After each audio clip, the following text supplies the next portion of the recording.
Hello, welcome back to Blender Sushi LiveEnoDing. In this episode, I will be showing you how I created this animation. So it's basically, it looks like a rope, right? But it's also animated.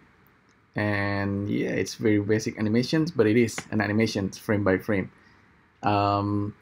What's interesting here, of course, is the stroke. The stroke is made of grease pencil, of course. So there's grease pencil underneath. So you can see this one. Yeah. And that's in real time it looks like that.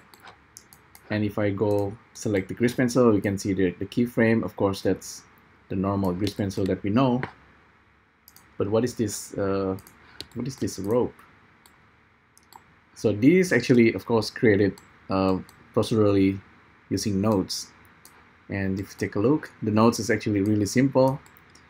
And this is something that I've done in the past, but recently I figured it out with the help of SVerchok developer.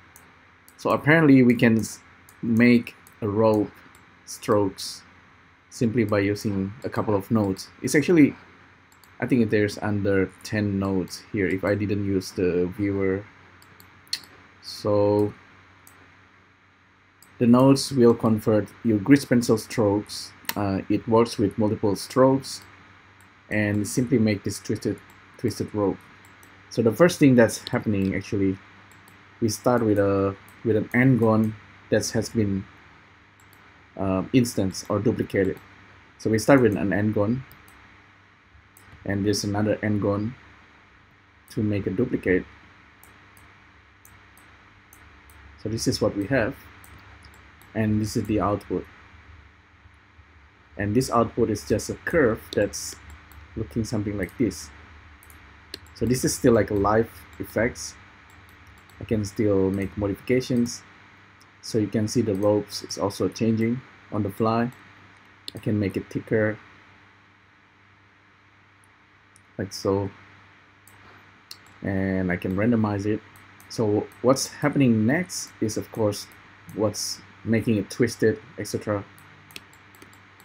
If I zero out the twist, for example, we see only bunch of lines, okay, but if I increase this twist for each and every point, we get something that looking like a rope. And this is, of course, 3D. It's grease pencil objects, 3D. If we can bake it, this can work as AR, even though it's just a simple strokes. So this is what's happening next. It's just using another PV, which is a polyline viewer in SVerchok.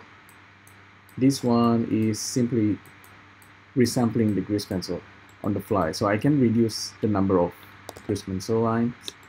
So this is much simpler. And of course it's faster. If you can see, okay, I've been playing around with this. If I select the grease pencil and go to draw mode, I can draw something. I could, for example, use a cube, and maybe I just draw something on the cube. We can actually just hide the node 3, the SVerchok node 3, while we are continue drawing. So grease pencil selected, go to draw mode, turn on surface, and we want to draw on the surface.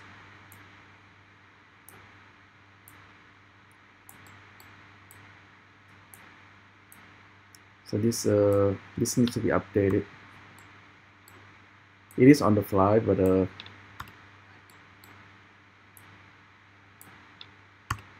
needs to calculate it by updating the frame. So you might recall something similar if you use other 3D package. Maya paint effects actually have this kind of effects. So there you go. It's not perfect, but still. And I think I draw Susan the monkey head at some point. Maybe I delete it here. at some point you can just trace Suzanne, and you have the whole head of Suzanne created simply by using the stroke. So this is the animations. You can definitely play around with this, just just for fun. You can randomize further, things like that. And each and every strokes is currently merged together, but if I unmerge it, each one of the strokes is separate. And yeah, you can really modify this. For example, with the circle, you can randomize the circle, so you have a little bit more details. Quite unusual and starting to look like a cloth.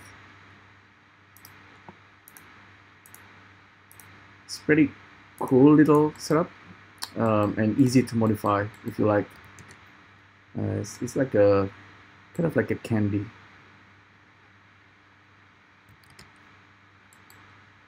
So, and this is the twist, by the way. It's a twist, and you can control the radius.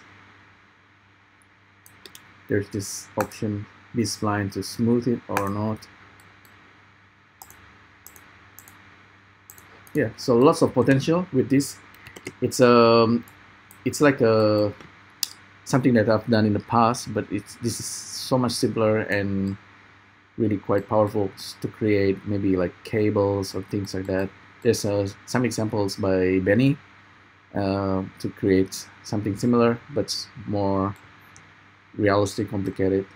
This one is because I like working with grease pencil, and I think Blender grease pencil is really the most powerful tool in Blender. With, of course, there are other things like the sculpt tools and animation tools, but grease pencil is so easy to use, so simple, and you just draw, basically, just draw cursive, and that will create a road. Right? Hopefully you'll find this useful. Let me know what you think, and I'll see you next time. Thank you. Bye.